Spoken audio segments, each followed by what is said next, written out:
اعوذ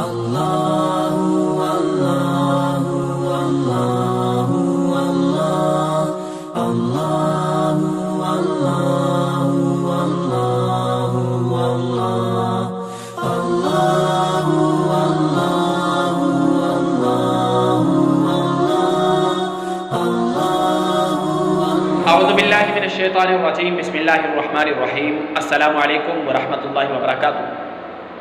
ناظرین کرام، میں ہوں جاوید الحسن اور آپ دیکھ رہے ہیں sidqtv.pk یعنی صدق پاکستان۔ پچھلی ویڈیو میں ہم نے عشق اور محبت کی اسلامی حیثیت کو بیان کیا تھا۔ عقیدہ توحید ایک ایسا عقیدہ ہے جو انسان کو موحد کہلانے اور مسلمان کہلانے پر آمادہ کرتا ہے، یعنی اس کا گواہ یا تو مسلمان ہو جاتا ہے یا پھر اہل کتاب کے مذاہب میں سے کسی مذہب میں داخل ہو جاتا ہے۔ لیکن ہر موحد کے لیے یہ ضروری نہیں کہ وہ مسلمان ہو، کیونکہ مسلمان کے لیے شرط والی کائنات صلی اللہ علیہ وسلم کی خاتم النبیین کی نبوت کو تسلیم کرنا لازم ہے۔ اگر کوئی موحد توحید پرست ہے لیکن وہ والی کائنات صلی اللہ علیہ وسلم کی نبوت کو اور ختم نبوت کے مراحل کو تسلیم نہیں کرتا، تو ایسے شخص کے لیے ضروری ہے کہ وہ والی کائنات صلی اللہ علیہ وسلم کی ختم نبوت کو تسلیم کرے اور خود کو مسلمان قرار پائے۔ اب آتے ہیں دوسری بات کی طرف، لیکن اس سے پہلے کہ اس طویل موضوع کا آغاز کیا جائے، آپ تمام احباب سے ملتمس ہوں کہ صدق پاکستان کو سبسکرائب کرتے ہوئے بیل آئیکن کو ضرور پریس کیجیے تاکہ آنے والی ہر اسلامک ویڈیو آپ تک سب سے پہلے پہنچ سکے۔ نیز ہماری کاوشوں کا صلہ دیتے ہوئے ہماری ویڈیو کو لائک ضرور کیا کیجیے تاکہ ہم اپنی ویڈیو کا تسلسل برقرار رکھ سکیں۔ ہم بات کر رہے ہیں توحید کی، اور آپ نے ہماری پچھلی کچھ ویڈیوز میں دیکھا بھی ہوگا کہ ہم نے توحید پر ہی بات کی۔ ہم اس عنوان کو پوری طرح سے آپ کے سامنے آشکار کرنا چاہتے ہیں کہ آپ کے ذہن میں کسی بھی اعتبار سے کوئی سوال باقی نہ رہے اور آپ کسی بھی شخص سے کسی بھی طرح کا کوئی سوال نہ پوچھیں۔ آپ قرآن پاک کی طرف آئیں۔ آپ نے دیکھا ہوگا کہ کچھ لوگ یہ کہتے ہیں کہ ابلیس فرشتوں کا سردار تھا۔ ایسا نہیں ہے۔ قرآن پاک میں الفاظ ہیں کانا من الجن ففسق عن امر ربہ، وہ جن تھا اور فرشتوں کے سردار ہونے کے لیے یہ ضروری ہے کہ جو فرشتوں کا سردار ہے وہ بھی ملک ہو، وہ ملک ہو، فرشتہ ہو اور نورانی مخلوق ہو۔ یہ اشکال بھی آپ سے دور ہو۔ پھر فرمایا وَلَقَدْ خَلَقْنَا الْإِنسَانَ مِنْ صَلْصَالٍ مِنْ حَمَإٍ مَسْنُونٍ، ہم نے انسان کو چکنی کھنکھناتی ہوئی مٹی سے پیدا کیا۔ وَالْجَانَّ خَلَقْنَاهُ مِنْ قَبْلُ مِنْ نَارِ السَّمُومِ، انسان کی تخلیق سے پہلے ہم نے اس کائنات میں جنوں کی دنیا کو بنایا تھا۔ بڑھتی ہوئی آگ سے ہم نے جن تخلیق کیے تھے اور وہ ہماری بارگاہ میں سجدہ ریز ہوا کرتے تھے۔ پھر فرمایا وَإِذْ قَالَ رَبُّكَ لِلْمَلَائِكَةِ إِنِّي خَالِقٌ بَشَرًا مِنْ صَلْصَالٍ مِنْ حَمَإٍ مَسْنُونٍ، اے فرشتوں میں ایک انسان بنانے والا ہوں جو چکنی کھنکھناتی ہوئی مٹی سے ہوگا، لیکن فَإِذَا سَوَّيْتُهُ وَنَفَخْتُ فِيهِ مِنْ رُوحِي، جب میں اس کو برابر کر لوں اور اسے ٹھیک ٹھیک بنا لوں گا تو میں اس میں اپنی روح پھونک دوں گا، جو اسے عبد بنائے گی، جو اسے بندہ بنائے گی۔ اب بلے شاہ سرکار کی وہ بات کہ مٹی دا بنا کے بت آپے وچ بہ گیا، دنیا بناؤن والا کیڑی کھیڑ پہ گیا، یہ بلے شاہ کا کلام ہے۔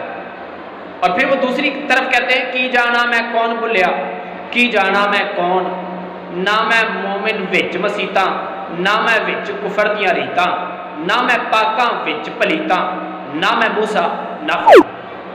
آج ہم توحید کے موضوع کو جو آپ کے لیے ضروری ہے اور جس کا سمجھانا آپ کے لیے فائدہ مند ہو سکتا ہے، وہاں تک ہم بات کو ختم کرتے ہیں۔ ہاں، لیکن اگر توحید کے عنوان پر کسی کا کوئی سوال ہو تو وہ ڈسکرپشن میں کمنٹ کے اندر اپنے سوال کو ضرور رکھیں۔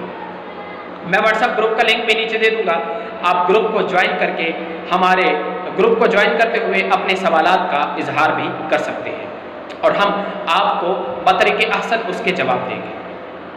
لیکن یہاں دیکھیں، آپ اللہ تعالیٰ نے ایک انسان بنایا تھا، وہ تنہا، کنت کنزا مخفیا فاحببت ان اعرف، میں تنہا تھا، چھپا ہوا خزانہ تھا، پر میں نے چاہا کہ کوئی میری پہچان کرے۔ میں آپ کو اس گہرائی میں نہیں لے کے جانا چاہتا، آپ کو موٹی موٹی چیزیں بتاؤں۔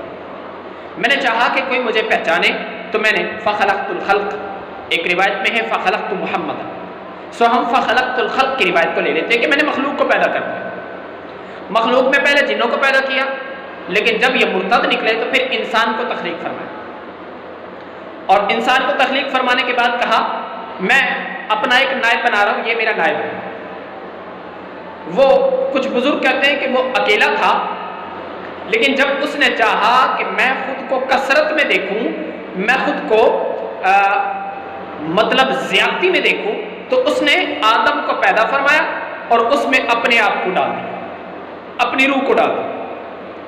فَأَيْنَمَا تُوَلُّوا فَثَمَّ وَجْهُ اللَّهِ، اور حدیث پاک ہے من عرف نفسه فقد عرف ربه، جس نے خود کو پہچان لیا اس نے اپنے رب کو پہچان لیا۔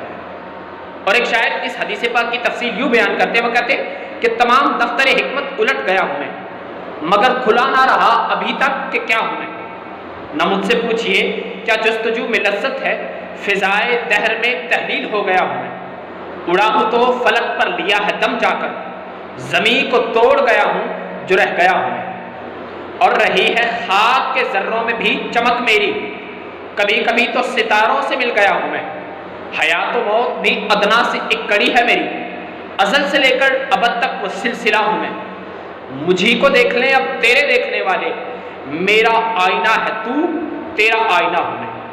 اب اگر ان باتوں کو قرآن پاک اور احادیث پاک سے جوڑا جائے تو بہت سارے علوم کی وضاحت ہمیں مل جاتی ہے، لیکن چونکہ ہم لوگ صرف احکام شریعہ کو سمجھنے والے ہیں، ہمیں پتہ ہونا چاہیے کہ آدم علیہ السلام کا قد کتنا تھا، ہمیں یہ پتہ ہونا چاہیے کہ آدم علیہ السلام کی ذاتی اولاد کتنی تھی، ہمیں یہ پتہ ہونا چاہیے کہ حضرت مولا کائنات کی کتنی بیویاں تھیں، ہمیں یہ پتہ ہونا چاہیے کہ سرکار پاک صلی اللہ علیہ وسلم کی کتنی اولاد تھی۔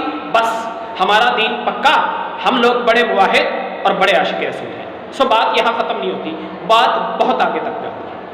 ہمارے جب استاد ہمیں پڑھایا کرتے تھے تو وہ فرماتے تھے یہ سفر ہے کوئے جانا، یہاں قدم قدم پر بلائیں، جسے زندگی ہو پیاری وہ یہیں سے لوٹ جائے۔ سو باتیں بہت گہرائی کی، لیکن میں آپ کو وہ چیزیں صرف موٹی موٹی کچھ ویڈیوز میں نے بتائی ہیں جو کہ آپ کے لیے ضروری تھی۔ سو ہم بات کر رہے تھے توحید کی، تو توحید یکتا پرستی کو کہا جاتا ہے اور واحد اس تنہا ذات کو کہا جاتا ہے۔ لیکن اگر کوئی شخص اس تنہا ذات کو ہر ذات میں دیکھنا شروع کر دے وہ عاشق ہوتا ہے۔ آپ نے پچھلی ویڈیوز میں میری دیکھا ہوگا کہ میں نے آپ سے کہا کہ عاشق کون ہوتا ہے، اور لیکن آخر میں نے یہ کہا کہ عاشق کہلانے کا حق رکھتا ہے، لیکن ابھی بنا نہیں ہے۔ بنتا کب ہے؟ یہ آج کے سبق کا خلاصہ ہے۔ انسان عاشق تب بنتا ہے جب اس ذات یکتا کے عکس کو وہ ہر جگہ، ہر انسان اور ہر زیرو میں دیکھنا شروع کر دیتا ہے۔ وہ خود کی ہستی کو بھول جاتا ہے اور وہ خود کو مٹا دیتا ہے۔ خود ہی کو کر بلند اتنا کہ ہر تقدیر سے پہلے کا مطلب تو یہی تھا نا، خود ہی کو کر بلند اتنا، اس شعر کا، ان الفاظ کا مطلب یہی تھا کہ تو خود کو ایسا بنا لے کہ جہاں تو جائے، جس کے سامنے تو جائے، تو اس میں اس ذات یکتا کو دیکھے، تو پھر تو فیصلے بھی صحیح کرے گا، پھر تو جھوٹ بھی نہیں بولے گا، پھر تو گناہ بھی نہیں کرے گا، پھر تو خباستہ بھی نہیں کرے گا۔ یہی حال ہے کہ جب تو اپنے آپ کو عاشق تصور کرتا ہوا ہر ذات میں اس ذات کو دیکھنا شروع کر دے گا، تو پھر تو کہے گا کہ میری یہ شان ہے، میں جا بجا ہوں، میں خود بندہ ہوں اور خود ہی خدا ہوں۔ یہ چاہا تھا کہ میں پہچانا جاؤں، سنو میں کنت کنزن کی صدا ہوں۔ مجھے کیوں ڈھونڈتے ہو، خود کو ڈھونڈو، تمہاری شکل میں جلوہ نما ہوں۔ آج کا ہمارا جو مضمون تھا، جو ہم نے توحید کا عنوان شروع کر رکھا تھا، میں اس کو سمیٹ رہا ہوں، لیکن اگر اس عنوان کے متعلق آپ میں سے کسی فرد واحد کا کوئی سوال ہو پلیز کمنٹ میں آپ اپنے کویسچن ضرور رکھیے۔ اگر آپ یوٹیوب یوزر نہیں ہیں اور آپ یوٹیوب کی ویڈیو میری واٹس ایپ، ٹیلی گرام، فیس بک یا انسٹاگرام پہ دیکھ رہے ہیں تو پلیز آپ ان میں سے کسی بھی ایپ کو یا سائٹ کو جوائن کر کے، میں لنک نیچے آپ کو بھیج دوں گا، کسی بھی لنک کو جوائن کر کے آپ مجھے اپنے سوال بھیج سکتے ہیں واٹس ایپ سمیت۔ آج ہم اپنے توحید کے عنوان کو اختتام پذیر کر رہے ہیں۔ آج تک کے لیے صرف اتنا ہی۔ محمد جاوید الحسن چشتی کو اجازت دیجیے۔ مالک کائنات سے دعا ہے کہ وہ مجھے سچ بولنے، آپ کو سچ سننے اور اس پر عمل کرنے کی توفیق عطا فرمائے۔ جانے لگا تھا میں بھی جدا ہو کے اشکبار، رونے لگے تھے تم بھی سمٹ کر زیتون سے۔ السلام علیکم ورحمۃ اللہ وبرکاتہ۔ میرا اور آپ کا اللہ نگہبان، والسلام۔